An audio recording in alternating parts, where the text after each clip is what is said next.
ಒಳಗೊಳಗೆ ಗುದ್ದಾಟ ಹೇಗೆ ಸಾಗಿದೆ?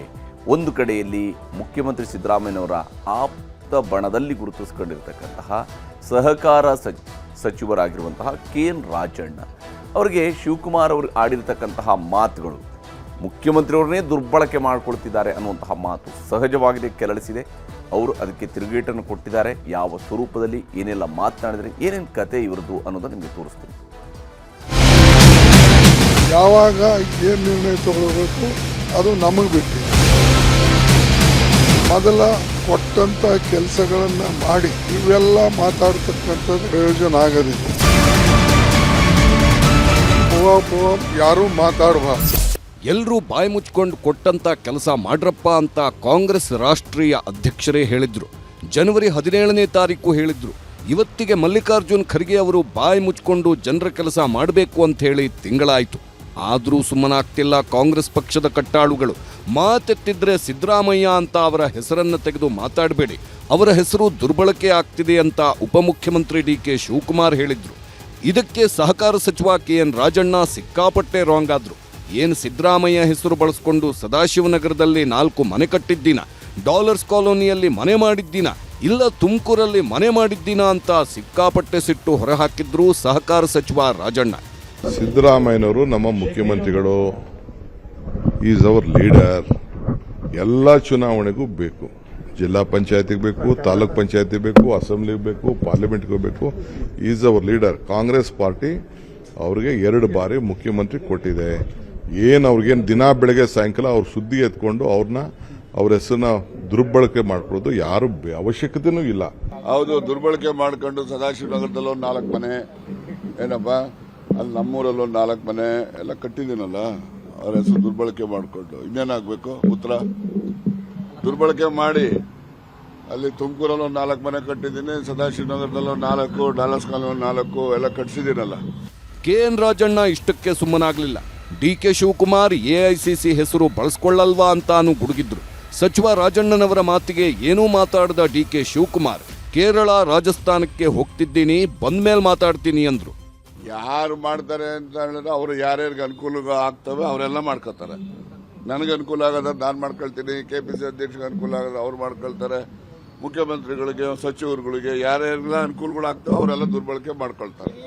ಚರ್ಚೆ ಬೇಡ. ಈಗ ನಾನು ಕೇರಳಕ್ಕೆ ಹೋಗ್ತಾ ಇದ್ದೀನಿ. ಕೇರಳದ ನಮ್ಮ ಪಾರ್ಟಿ ಪ್ರೋಗ್ರಾಮ್ ಇದೆ.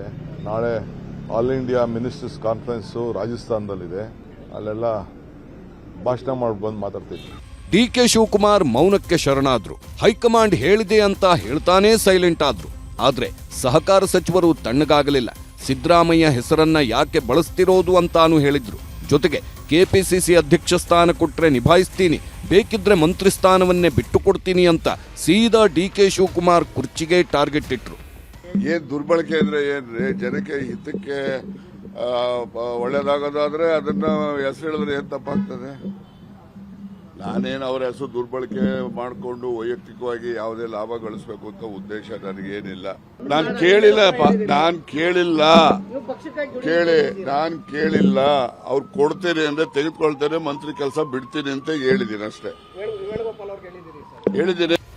ಒಂದು ಕಡೆ ಸಿದ್ದರಾಮಯ್ಯನವರ ಹೆಸರು ದುರ್ಬಳಕೆ ಆಗ್ತಿದೆ ಅಂತ ಉಪಮುಖ್ಯಮಂತ್ರಿಗಳು, ಇನ್ನೊಂದು ಕಡೆ ಕೋಟಿ ಆಸ್ತಿ ಮಾಡಿದ್ದೀನ ಅಂತ DCM ವಿರುದ್ಧ ಸಹಕಾರ ಸಚಿವರು.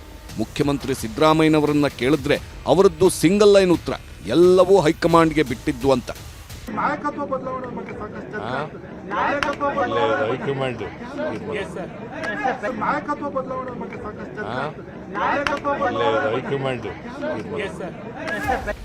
ಕೇಳಿದ್ರಲ್ಲ ಮುಖ್ಯಮಂತ್ರಿ ಸಿದ್ದರಾಮಯ್ಯನವರ ಮಾತನ್ನ, ಎಲ್ಲವೂ ಹೈಕಮಾಂಡ್ಗೆ ಬಿಟ್ಟಿದ್ದು ಅಂತಿದ್ದಾರೆ. ಪಕ್ಷದೊಳಗಿನ ವಿಷಯ ಪಕ್ಷದಲ್ಲೇ ಚರ್ಚೆ ಮಾಡ್ತೀವಿ ಅಂತ ಸಚಿವ ಸತೀಶ್ ಜಾರಕಿಹೊಳಿ. ಪಕ್ಷದೊಳಗಿನ ವಿಷಯ ಸಾರ್ವಜನಿಕವಾಗಿ ಮಾತಾಡಬೇಡಿ ಅಂತ ಆರೋಗ್ಯ ಸಚಿವ ದಿನೇಶ್ ಗುಂಡೂರಾವ್. ಮೋದಿನೇ ಬದಲಾಗ್ತಾರೆ ಹೊರತು ಸಿದ್ದರಾಮಯ್ಯ ಬದಲಾಗಲ್ಲ ಅಂದ್ರು ಕಾರ್ಮಿಕ ಸಚಿವ ಸಂತೋಷ್ ಲಾಡ್. ನಮ್ಮ ಪಾರ್ಟಿಯಲ್ಲಿ ಚರ್ಚೆ ಮಾಡಬೇಕಾದ ವಿಷಯ ಇಲ್ಲಿ ಉಡುಪಿಯಲ್ಲಿ ಮಂಗಳೂರಲ್ಲಿ ಮಾಡಲಿಕ್ಕಾಗಲ್ಲ. ನಮ್ದೇನಿದ್ರೆ ಇಂಟರ್ನಲ್ ಆಗಿ ನಾವು ಮಾತಾಡ್ತೀವಿ, ಬಗೆಹರಿಸ್ಕೊಳ್ತೀವಿ. ಏನಾದ್ರು ಇದ್ರೆ ಸಮಸ್ಯೆ ಇದ್ರೆ, ಇಲ್ಲ ಅಂತ ನಮ್ಮ ಭಾವನೆ ಇದ್ರೆ ಬಗೆಹರಿಸ್ಕೊಳ್ತೀವಿ. ನೋಡಿ, ಸಾರ್ವಜನಿಕವಾಗಿ ಇವೆಲ್ಲ ಅನಾವಶ್ಯಕ ಚರ್ಚೆಗಳಾಗ್ತಾ ಇರೋದು ಸರಿಯಲ್ಲ. ಈ ಥರ ಹೇಳಿಕೆಗಳು ಕೊಟ್ಟು ಏನು ಪ್ರಯೋಜನವೂ ಕೂಡ ಇಲ್ಲ.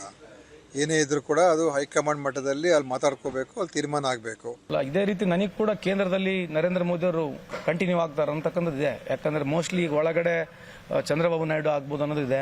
ನಿತಿನ್ ಗಡ್ಕರಿ ಪ್ರಧಾನಮಂತ್ರಿ ಆಗ್ಬೇಕಂತ ಈ ಥರನೂ ಇದೆ. ಕರ್ನಾಟಕ ಕಾಂಗ್ರೆಸ್ ಪಕ್ಷದಲ್ಲಿ ದೊಡ್ಡ ಬದಲಾವಣೆ ಆಗೋದು ಗ್ಯಾರಂಟಿ ಅಂತಿದ್ದಾರೆ ಕೈಕಲಿಗಳು. ಸಿದ್ದರಾಮಯ್ಯನವರು ಬಜೆಟ್ ಮಂಡಿಸಿ ಅಧಿವೇಶನ ಮುಗಿದ ಮೇಲೆ ರಾಜ್ಯ ಕಾಂಗ್ರೆಸ್ನಲ್ಲಿ ಸುನಾಮಿ ಏಳುತ್ತೆ ಅಂತಿದ್ದಾರೆ ವಿಪಕ್ಷ ನಾಯಕರು. ಮುಖ್ಯಮಂತ್ರಿಗಳಾಗಿ ಸಿದ್ದರಾಮಯ್ಯನವರೇ ಪೂರ್ಣಾವಧಿ ಇರ್ತಾರೆ ಅಂತ ಸಿದ್ದರಾಮಯ್ಯ ಆಪ್ತಬಣದ ಜೊತೆ ಡಿಸಿಎಂ ಡಿಕೆ ಶಿವಕುಮಾರ್ ಬಣಾನು ಹೇಳುತ್ತಿದೆ.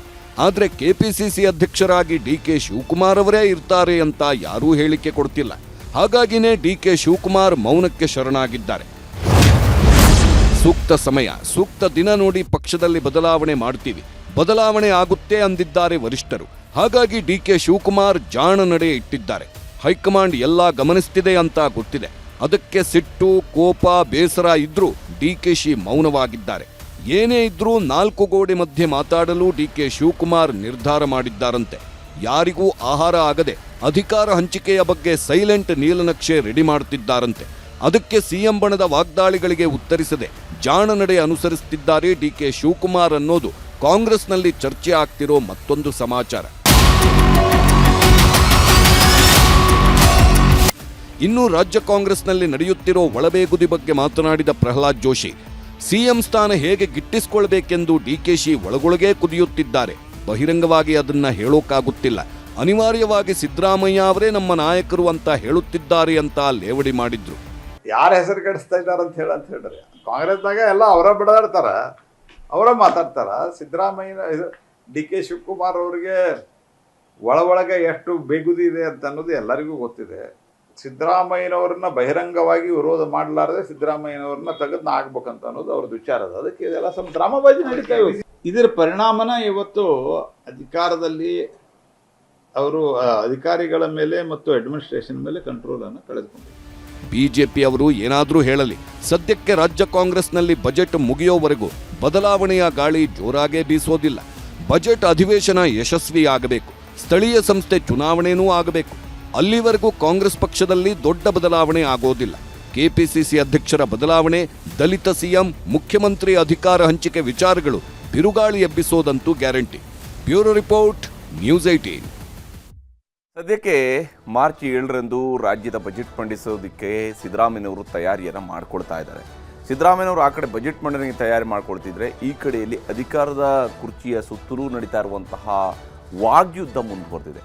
ವಿಶೇಷ ಅಂತ ಹೇಳಿದ್ರೆ ಸಿದ್ದರಾಮಯ್ಯನವರ ಕ್ಯಾಬಿನೆಟ್ನ ಸದಸ್ಯರುಗಳ ನಡುವೆನೇ ನಡೀತಾ ಇರುವಂತಹ ಈ ವಾಕ್ಸಮರ. ಒಂದು ಕಡೆಯಲ್ಲಿ DCM, ಮತ್ತೊಂದು ಕಡೆಯಲ್ಲಿ ಅದರ್ಸ್ ಅನ್ನುವಂತಹ ರೀತಿಯಲ್ಲಿ ನಡೀತಾ ಇರುವಂತಹ ವಾಕ್ಸಮರ ಇದೆಯಲ್ಲ, ಇದು ಬಹಳ ಕುತೂಹಲಕಾರಿಯಾಗಿರುವಂಥದ್ದು. ಹಾಗೆಯೇ ಪಕ್ಷದ ಒಳಗಡೆ ಎಲ್ಲವೂ ಸರಿ ಇಲ್ಲ ಅನ್ನೋದನ್ನು ತೋರಿಸ್ತಾ ಇರ್ತಾರೆ. ಆದರೆ ಮೇಲ್ನೋಟಕ್ಕೆ ಕಾಂಗ್ರೆಸ್ ನಾಯಕರು ಹೇಳ್ತಾ ಇರ್ತಾರೆ, ನಾವೆಲ್ಲರೂ ಕೂಡ ಚೆನ್ನಾಗೇ ಇದ್ದೀವಿ, ಆದರೆ ನೀವೇ ಸುಮ್ಮನೆ ಇಲ್ಲ ಸಲ್ಲದನ್ನು ಕಲ್ಪಿಸ್ಕೊಳ್ತಾ ಇದ್ದೀರಿ. ಆದರೆ ಯಾವ ಕಾರಣಕ್ಕೆ ಹಾಗಂದರೆ CM ಅನ್ನು ದುರ್ಬಳಕೆ ಮಾಡ್ಕೊಳ್ತಾರೆ ಅಂದ್ಕೊಂಡು ಉಪಮುಖ್ಯಮಂತ್ರಿಯವರು ಹೇಳ್ತಾರೆ.